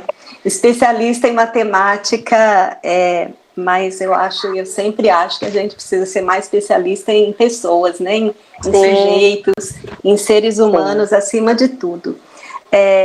Então, como o Fábio disse, o autismo normalmente ele vem com comorbidades, né? E o TDAH, ele é muito comum, né? Aquela inquietação, aquela dificuldade de ficar no lugar, às vezes pula muito, corre pela escola. Então, eu acho que a gente precisa, de novo, assim, observar, né? É de manhã que ele fica mais agitado? Quando que ele fica mais agitado? Porque, às vezes, basta uma viagem de alguém da família ou alguém que vai chegar para esse aluno chegar extremamente agitado logo de manhã e a gente está buscando um motivo e esse motivo a gente não encontra. Então, essa inquietação corporal que ele tem, a gente precisa identificar em que momentos pelo menos, né, é isso que a gente tem feito, né, em que momentos isso acontece, por que está acontecendo. Às vezes, e a gente faz isso lá na escola, eu já cheguei ao professor, né, a gente tem um professor e nem sempre, mas normalmente a gente tem um assistente, a gente tem uma sorte de poder ter um assistente que ajuda. Então, esse assistente disse, olha, está muito inquieto. A gente já chegou a botar ele lá para fora, botar com o professor de educação física, a gente já colocou, a gente comprou umas... tipo um jump, sabe? Aquelas camas elásticas, às vezes ele pulava ali um pouquinho, às vezes a gente usa, né, quando ele aceita aquele material elástico que pode dar uma contida, e a gente vai, pessoal, na tentativa mesmo. Às vezes nada disso funciona e ele fica correndo pela escola uma aula inteira e depois ele se acalma. Então, do ponto de vista aí mais clínico, né, se Fabiana tiver sugestões para dar, a gente vai observando esse nosso aluno e vendo em que momentos, tentando prever, e aí a gente já vai aprendendo estratégias de lidar também, e todo o funcionamento dele. Esse menino, por exemplo, nós descobrimos, não, né, isso também é uma comorbidade, que é a sensibilidade ao ruído, ao barulho, a alguns tipos de ruído. Às vezes isso provoca uma hiperatividade nele, porque se ele estiver numa sala de aula onde esteja acontecendo às vezes não está nem muito barulhenta, mas às vezes é um tipo de barulho que ele não suporta, e aquilo já causa também uma inquietação que ele não consegue ficar. Nós, observando esse menino, né, ele terminou agora o 3º ano do ensino médio o ano passado, este que eu vou falar desse episódio, nós descobrimos assim, ele ficava super bem na quadra, não tinha problema, podia tocar uma banda lá que não tinha problema. Mas quando ele estava numa apresentação em sala de aula ou no pátio, em qualquer lugar que estivesse acontecendo uma apresentação, que nós batêssemos palmas, as palmas geravam uma inquietação nele que ele não conseguia se conter. Então, a gente descobriu que ele fazia isso toda vez que batia palmas, e a gente passou, então, a só estalar o dedo. Então, com o tempo, passou a ser um movimento muito bonito na escola, porque quando ele estava presente, era uma apresentação para a escola toda que ele estava presente, os próprios alunos diziam, gente, bora estalar os dedos porque fulano, né, não posso dizer o nome aqui, está presente. Então, quando eu falo desse olhar e dessa observação do sujeito, tem muito disso, de olhar e de perceber. E vou dizer a vocês, pessoal, a gente não faz isso sozinho, viu? A gente só faz isso com a ajuda, tanto da equipe da escola, da família, dos profissionais, que vão nos ajudando a compreender o funcionamento desse sujeito. Agora, talvez Fabiana tenha alguma técnica, né, alguma coisa mais clínica para contribuir. Tá, vamos lá. Eu acho que tudo isso que você trouxe, Luzia, eu acho extremamente válido, né? Porque muitas vezes, dependendo da realidade em que esse sujeito está inserido, né? Esse adolescente ou essa criança não tem nem acesso a uma equipe multi, né? Muitas vezes, a única assistência que de fato tem é a família e a escola, né? Então, a gente acaba levando muito tempo trabalhando com essa coisa de tentativa e erro. A gente acaba trabalhando muito com uma prática intuitiva, né? A gente fica ali na tentativa e erro, ver como é que a gente vai acessar, de que forma essa criança vai acalmar, né? Quando a gente fala do TDAH, a gente está falando muito da questão da hiperatividade, do foco atencional, como aprender se esse corpo não está organizado, se essa criança não foca essa atenção, né? Então, é importante a gente saber qual foi a última avaliação neurológica que essa criança fez, se faz uso de medicação, se não, qual é o momento que utiliza, se é acompanhado por uma equipe multi. Caso sendo acompanhada por uma equipe multi, a terapia ocupacional é o mais indicado, tá? Nesses casos. Então, se é uma criança que tem uma questão de sensibilidade auditiva, geralmente indica um fone. Então, assim, vai depender muito da criança, do adolescente. Vai ter criança e adolescente que vai aceitar o fone, outro que não, e a gente vai precisar usar outro recurso, né? Como acomodar esse corpo? Se é o sistema proceptivo, que a gente precisa fazer mais uma pressão neste corpo, se é o sistema vestibular. Então, assim, esse profissional, que geralmente é o terapeuta ocupacional, e o adolescente tendo acesso a esse tratamento, é a melhor pessoa para fazer todas as orientações. Então, à medida que a gente traz essas intervenções, esse sujeito ele consegue focar mais no processo de aprendizagem. Perfeito, Fábio. Obrigada, meu amor. Tem mais perguntas aqui aparecendo. Vou trazer a pergunta para Álvaro. Álvaro, a Nadija Brunelli, né, a psicóloga do nosso campus, pergunta que ela gostaria de saber o que você considera que faz mais diferença para o melhor desenvolvimento do seu aprendizado na educação profissional. Poderia repetir, por favor? Claro. Ela quer saber o que você considera que faz diferença para o seu melhor desenvolvimento do seu aprendizado para a educação profissional, na educação profissional. O que você considera que é mais importante? O que ajudou para fazer, que foi diferença para acontecer isso, né? Dentro desse processo que você vivenciou aí, que você está vivenciando no IFBA. Primeiro de tudo, o aumento da fonte nas provas. Isso melhorou muito para eu conseguir entender mais as questões. Ótimo. Segundo, a realização de trabalhos subjetivos e teóricos. Isso também auxilia muito. o modo como alguns desses trabalhos abordavam a utilização de matemática na vida profissional me ajudou muito a ter um interesse mais na matéria. E foi isso. Que ótimo, que ótimo. Como é importante a gente ficar atento a isso. A gente fala às vezes que é uma das queixas, né? E aí eu trago um parecer gentilmente da matemática, que os meninos veem a matemática, a equação de segundo grau, não sabem onde aplicar, não sabem onde está aplicando. Principalmente, né, pensando no IFBA, que é uma instituição de educação profissional já específica, né? Então, técnica eletrônica, química e por aí vai.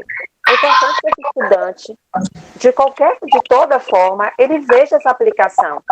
E Álvaro nos sinaliza justamente isso, que não vai ser somente para ele, né? Mas todo estudante que vê a aplicação daquelas áreas de conhecimento, né, das áreas propedêuticas, né, da biologia, da química, da história, focada na sua área de atuação, se torna muito importante. Essa é uma ótima orientação, né, uma dica que Álvaro nos aponta aqui. Muito obrigada, Álvaro. Tem outras perguntinhas aqui ainda. Tá bombando na live. Tem aqui a Alessandra Nascimento está colocando, né, que considerando, que ela não pôde acessar antes a live, ela perguntou, considerando que o ABA tem sido indicado como meio de auxílio na aquisição de diferentes habilidades, como você se posiciona pelo uso do ABA no processo de ensino-aprendizagem? Eu vou trazer outra perguntinha aqui, tá, para vocês. A professora Luzia. Existe como é estabelecida a relação com a família? Às vezes enfrentamos uma dificuldade com alguns familiares que não conseguem aceitar que o filho possa estar no espectro autista, né? É o Ademir que nos traz essa pergunta aqui, Ademir Santos. A família, né? Vamos lá. Vamos falar primeiro um pouquinho a respeito do ABA, não é isso? A primeira pergunta, se indica o ABA, foi isso? Entendi bem? Isso, ABA no processo de ensino-aprendizagem. Pronto. Quando a gente está falando do ABA... Rapidinho, fale o que é ABA para as pessoas que não sabem, também é importante. Quando estamos falando do ABA, estamos falando, né, de análise de comportamento. O ABA, ele é uma ciência, né? A gente não está falando de um método, a gente está falando de uma ciência baseada em evidência, inclusive. Então, quando a gente fala do TEA, o ABA é uma das primeiras opções de indicação, né? Então, assim, dependendo do nível, inclusive, desta pessoa, a gente vai trabalhar, se a gente quer trabalhar com questões de leitura escrita, né, uma pessoa que ela traz um prejuízo maior de desenvolvimento, né, em várias áreas de desenvolvimento, a gente precisa atender isso, muitas vezes no ABA, que a gente deixa 20, 30, 40 horas de ABA, vai ser onde esse sujeito, ele vai trazer mais resposta, porque a gente vai estar trabalhando com frequência, com intensidade, e a gente está falando de uma ciência que trabalha a questão de comportamento. Agora, assim, falar sobre ABA, a gente precisa trazer muitas coisas. Então, assim, eu estou falando de uma maneira muito sucinta, né? Então, assim, é uma ciência, é indicado sim, no caso do autismo, é uma das primeiras opções hoje, inclusive, dependendo do nível em que essa pessoa se encontra, né?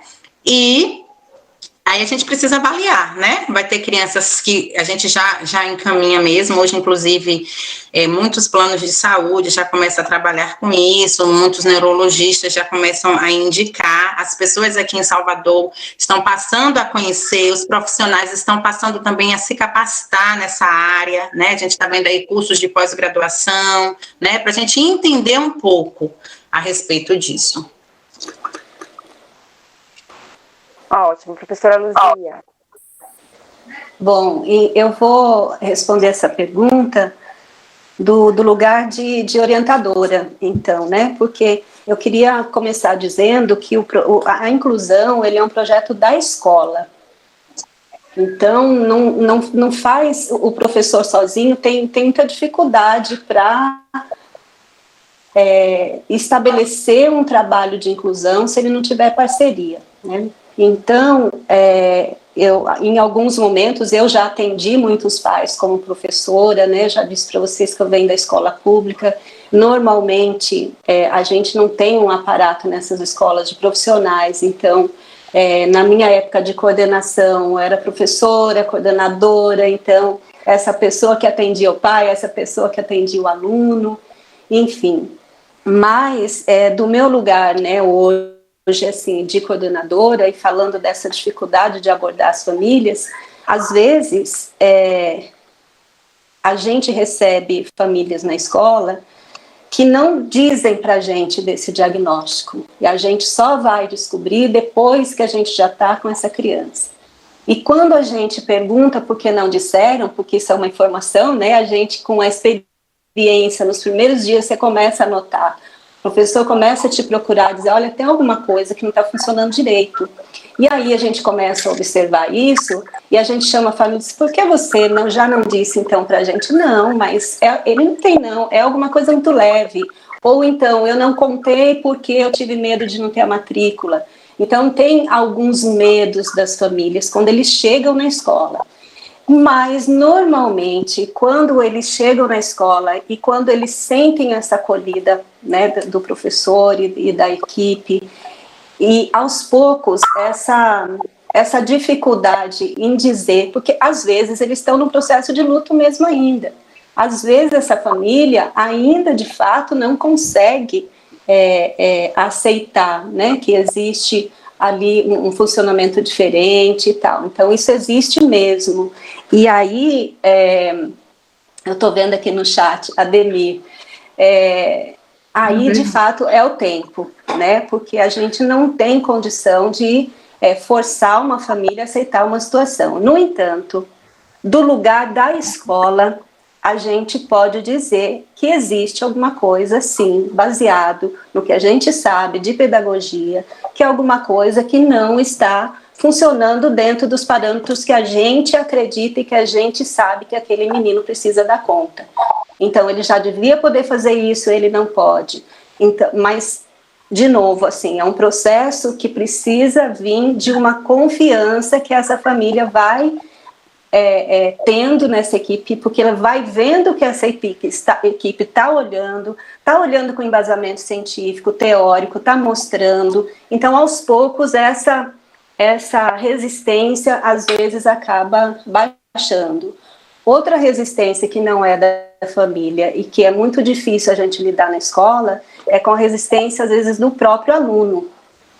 Porque, especialmente quando chegam ali na fase da adolescência, que a gente está procurando a identidade com os grupos, eles querem ser igual e fazer tudo igual, né, ao grupo que ele está buscando a sua identidade. Então, outra resistência que às vezes nem é da família que a gente encontra é em propor algo que seja mais adequado para aquele aluno, porque ele não quer fazer alguma coisa que seja diferente. Então, é muita conversa, viu, Ademir?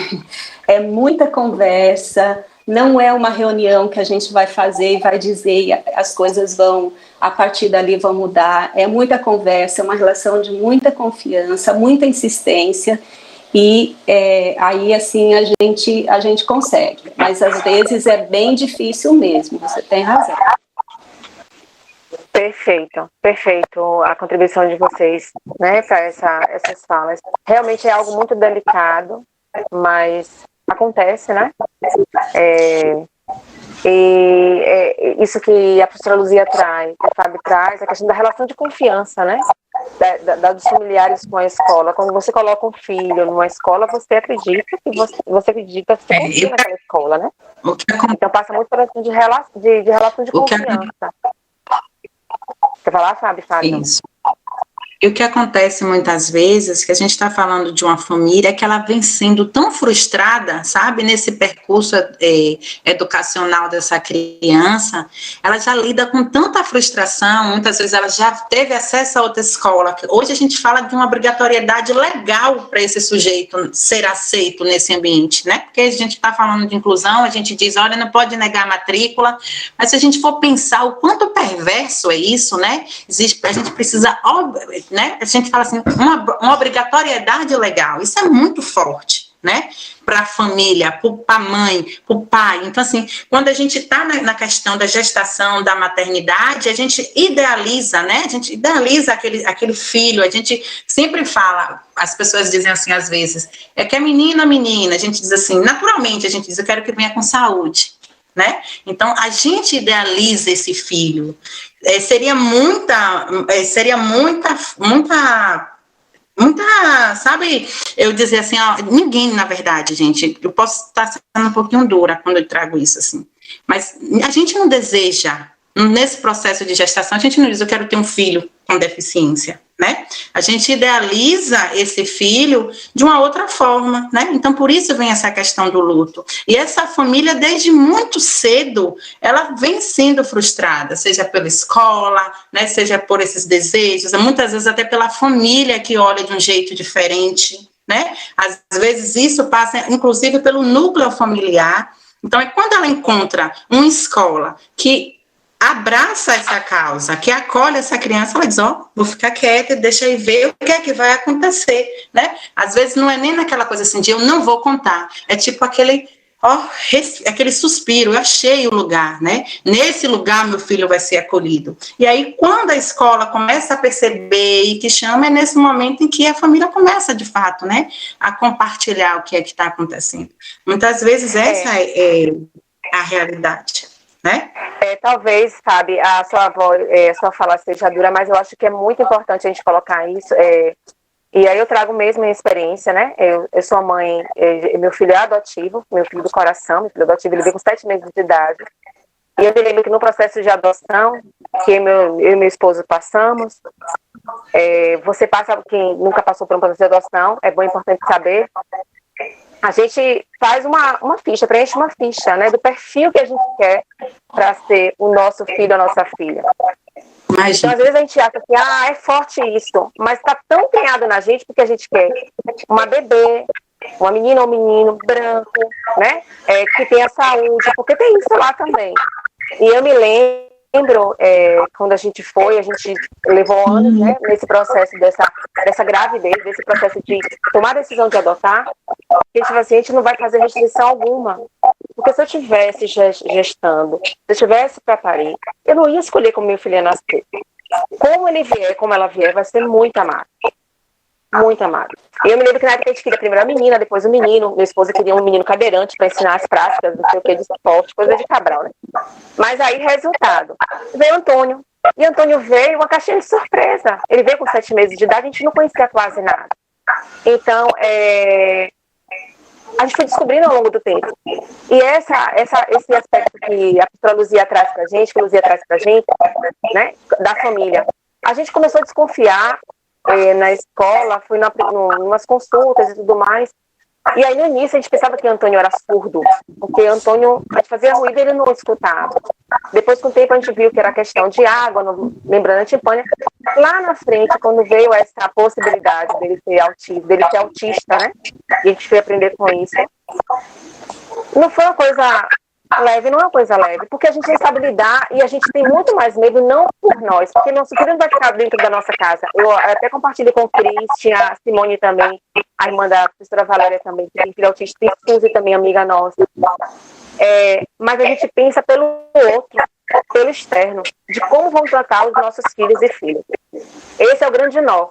E eu agora nessa situação, né, de estar professora no IFBA, de ser diretora de ensino, e de me preocupar muito com a questão da inclusão e ter parceiras, né? Porque quando a gente encontra parceiras e parceiros nessa luta, nessa causa, já é meio caminho andado. Mas a gente sabe que não é somente acolher, como bem Fabiana colocou. Não é somente socializar.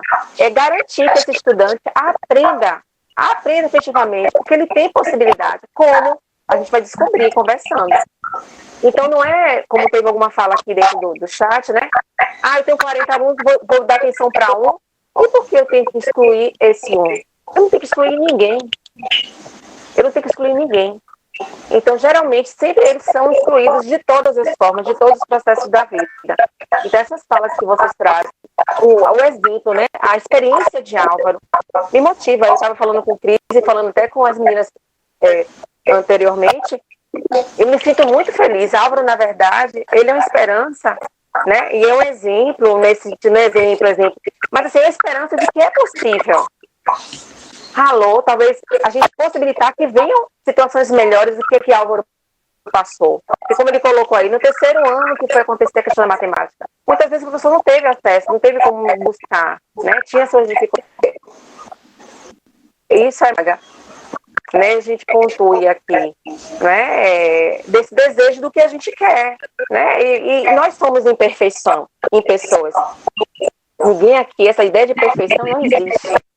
Então, por isso a gente tira essa ideia de perfeição, essa ideia de normal, não normal. Eu acho que a gente leva com mais leveza a nossa vida, encara com serenidade, suavidade, o ofício que a gente escolheu para atuar. Para ser professora, ser professor. E quem é professora não escolhe quem vai ensinar. Está lá. E a gente tem que se dedicar ao máximo. Tem mais alguma pergunta? No processo de formação, a gente já sabia, né? Quando fizemos a nossa escolha, já sabíamos que seria um desafiador. Sabíamos que iríamos encontrar uma sala com 40 alunos e cada um com uma rota de aprendizagem diferente, independente de deficiência ou não. Né? E mesmo assim escolhemos, né? Então agora mesmo pensar quais são as estratégias para que a gente atue. A gente precisa sair um pouquinho desse discurso de que eu não estou preparado. Quando vai vir essa preparação? Né? Ninguém vai estar preparado em momento algum. É de fato se debruçar o conhecimento, eu vou buscar, vou falar com a equipe pedagógica, vou falar com a equipe multidisciplinar que está atendendo, a gente sair desse estado de conformismo mesmo. Eu não sei, eu não entendo nada disso daí, não sei, não tenho como ajudar. Não é assim, né? É pensar que somos educadores e que estamos aptos para trabalhar com todo e qualquer indivíduo. Pronto, tem mais perguntas aqui. Eu gosto muito de pensar na angústia, né? Angústia, aí dentro da psicanálise, tem até uma vertente positiva, né? Que é aquilo que nos move, né? A angústia faz com que você se movimente, que você vá para frente. Então, pegar essa angústia, né? E fazer com que ela seja positiva, para que a gente busque alguma coisa. Eu acho que aqui ninguém está negando as dificuldades de ter uma sala de 35, 40 alunos. De fato, é muito difícil mesmo. Se você pegar uma aula de 50 minutos, se você tiver 35 alunos na sala de aula, se você fizer uma chamada, você gasta 5 minutos, mais 5 minutos de preparação, mais alguma coisa, e aí fazendo uma conta aqui na minha cabeça, acho que a gente sobra aí 1 minuto para cada aluno, né? Então, se a gente for para esse lado, existe uma dificuldade, mas aí existe também estratégias, né? E aí a pedagogia que vai dar esses instrumentos de metodologias, de estratégias de sala de aula que você pode utilizar. Eu fiz vários caminhos, como eu disse, né, eu acho que no meu caminho a vida foi nos escolhendo, né? As pessoas que cruzaram o meu caminho e essas pessoas comigo, enfim. E nesse encontro, eu acho que quando você se disponibiliza, as coisas começam a aparecer no seu caminho. Então, quando eu fui buscar o curso de alfabetização, porque eu tinha um aluno que não sabia ler, todo mundo disse para mim, você é professora de matemática, você vai fazer curso de alfabetização? Eu falei, pois é, mas ele está lá na sala olhando para mim e eu não aguento, a angústia é grande, eu não consigo ficar olhando para ele olhando para mim, eu preciso fazer alguma coisa. E aí eu fui buscar esse curso de alfabetização e digo que na alfabetização eu aprendi algumas estratégias pedagógicas que na licenciatura eu não tinha aprendido, que são os agrupamentos por afinidade, né? Então, no começo eu utilizava muitas estratégias de alfabetização dentro de 8º, 9º ano, né? Agrupando os alunos, mas para agrupar esses alunos você precisa conhecê-los muito bem, então passa por uma avaliação criteriosa, um olhar muito detalhado dos professores. E aí, quando agrupava esses alunos por dificuldade ou afinidade, essa era uma coisa que eu fazia 2 vezes por semana, me sobrava um tempinho para ficar com um grupo que tinha mais dificuldade e para ficar sentada mais do lado desse aluno, né? Então, a gente tem que ir buscando ali, porque de fato não é fácil. Se a gente pensar que vai circular pela sala e sentar do lado de cada um, a gente não consegue, né, nem 1 minuto para cada aluno. Mas aí tem que pensar em estratégias. E aí é que entra a equipe da escola, né? Todo mundo sentar junto. Ah, mas só tem o coordenador, então bora sentar aqui no horário de trabalho pedagógico, né? Vamos pensar junto que estratégias a gente pode utilizar. Porque o que não pode é ficar na acomodação. A gente precisa se incomodar, se angustiar um pouco para que a gente possa caminhar. Isso mesmo, sair do conformismo, como bem fala aí Josiane. Tem mais 3 perguntinhas para finalizar. Eu vou trazer logo a pergunta para Álvaro, tá? E depois tem mais 2 aqui. Já. A da Luciane Oliveira, Álvaro. Ela diz assim: você se sente acolhido em sua sala de aula? Sim, muito. Foi a primeira sala de aula que eu consegui me sentir acolhido. Qual a sua maior dificuldade na relação com seus colegas em sala e no ensino e aprendizagem com os professores, em contato com os professores? Você teve essas dificuldades? Quais eram mais? As minhas dificuldades, em geral, não eram muito referentes aos meus colegas. Eu interagia muito com eles, eles até me ajudavam. Era mais em relação à adaptação da matéria para as minhas especificações. E quando você se aproximava desse professor, Álvaro, para você sinalizar, professor não pode ser assim, teria que ser assim. Esses professores escutavam, faziam, ou se recusavam, como é que era essa dinâmica? Eu, às vezes, ficava meio tímido. E, às vezes, eu tinha alguns problemas pessoais, mas, eventualmente, eu conseguia levar para frente. Certo, minha amada. Obrigada, Álvaro. Aí tem mais 2 perguntas aqui, meninas, que uma é a Alessandra Nascimento, que ela disse que sou mãe de uma pré-adolescente autista com TDAH, desatento, e também professora. Como mãe que tem acompanhado o filho em tempo de atividades remotas, vejo que a maior dificuldade ainda se encontra nas ações decorrentes das barreiras atitudinais, uma grande dificuldade de compreender a pessoa autista, a partir do espectro, que tendem a buscar respostas na padronização do comportamento do aluno. Ainda continuo dia a dia a compreendê-lo, e isso também vai modificando conforme o desenvolvimento. Na verdade, ela faz uma colocação, né, a Alessandra. E Edmeire Araújo, ela traz uma pergunta, né, sobre a questão do método montessoriano. O que vocês acham? Essas são as últimas perguntinhas, tá, amores?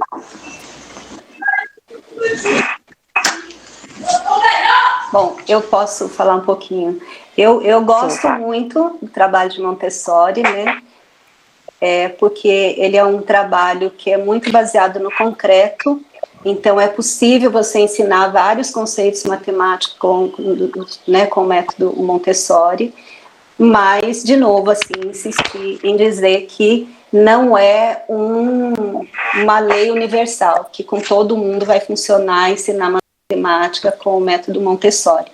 Mas se é uma criança que gosta de manipular, né, que gosta do concreto, eu acho que é um recurso bacana para se usar. Eu acho que é legal, eu gosto. Que ótimo. Fábio? Como a Luzia trouxe, né? Vai depender também aí, a gente vai levar em consideração o nível de autismo, né? Dessa criança ou desse adolescente, ou seja, quem for que vai utilizar, né? A frequência com que essa pessoa vai ser estimulada a isso, né? A intensidade também com que vai ser estimulada, mas se a gente está falando de uma pessoa que tem dificuldade em abstração, lógico que ela vai ser contemplada à medida que ela utiliza materiais concretos. Perfeito. Bom, meninas, menino, né, Álvaro, Luzia e Fábio, a gente está encerrando a live. A gente gostaria de deixar que vocês deixassem alguma palavra, né, para a plateia aqui. A gente teve hoje um público de mais de 90 participantes. Isso é muito bacana, porque a temática está estimulando, as pessoas se sentem interessadas, né? A gente precisa ainda discutir muito sobre isso, né? E eu acho que é muito bacana, e tem gente aqui do Pará. Que beleza! Isso é muito Janete bom. comenta da próxima. Sim, eu vou comentar que a próxima live vai acontecer na segunda-feira, dia 27. O tema vai ser ensino de matemática para estudantes cegos e cegas. A gente vai contar com a presença de um professor cego, do Instituto de Cegos da Bahia, o professor João Prazeres, a audiodescritora Claudete, que é nossa audiodescritora do Campo Salvador, e uma estudante cega, a estudante Bianca, que faz curso de Química aqui no IFBA. Então, todas e todas estão convidadas. Então, agora deixa a palavra de encerramento dos nossos convidados e convidadas, por favor. Eu queria propor que vocês aí, nós todos, né, estamos passando por esse momento de pandemia, e se isso tivesse nos nossos planos, né, se a gente soubesse que ia passar por isso, nós teríamos achado que não éramos capazes de passar, né, porque hoje, vivenciando esse tempo de pandemia, a gente vê quantos desafios, o quão difícil, mas quantas estratégias nós estamos tendo que utilizar para passar por esse processo. Então, fazendo uma analogia com a situação, né, de uma sala de aula com alunos que têm outros funcionamentos, a gente imaginar que a gente não é capaz, a gente só que a gente precisa estar lá dentro, e dentro no sentido de envolvido para fazer isso, de coração aberto, disponível para olhar, para escutar e para pensar em possibilidades. E já que a gente está aí nesse tempo de pandemia, que a angústia, né, os sentimentos estão aí à flor da pele, aproveitar um pouquinho, né, essa mobilização interna que a gente está tendo que fazer, muitas reflexões, e que a gente possa pensar também, a partir dessa pergunta que eu comecei a dizer, né, para vocês, né, fazendo a provocação para vocês, em que momento eu decidi ser professor, por quê? Né, o que é que eu penso que é ensinar?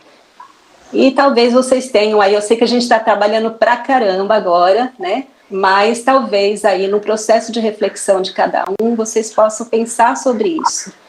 E aí, os obstáculos que aparecem não sempre são fáceis da gente vencer, mas com um objetivo, com esse pensamento, com essa clareza do nosso papel na educação e do que eu quero fazer com a minha profissão, acho que a gente vai conseguindo encontrar estratégias, né? E que vocês fiquem um pouquinho angustiados e que vocês fiquem sempre muito incomodados. São 90 pessoas incomodadas que estão aqui e eu estou feliz da vida com isso, viu? Então, eu parabenizo aqui a Anete e toda a equipe que promoveram isso.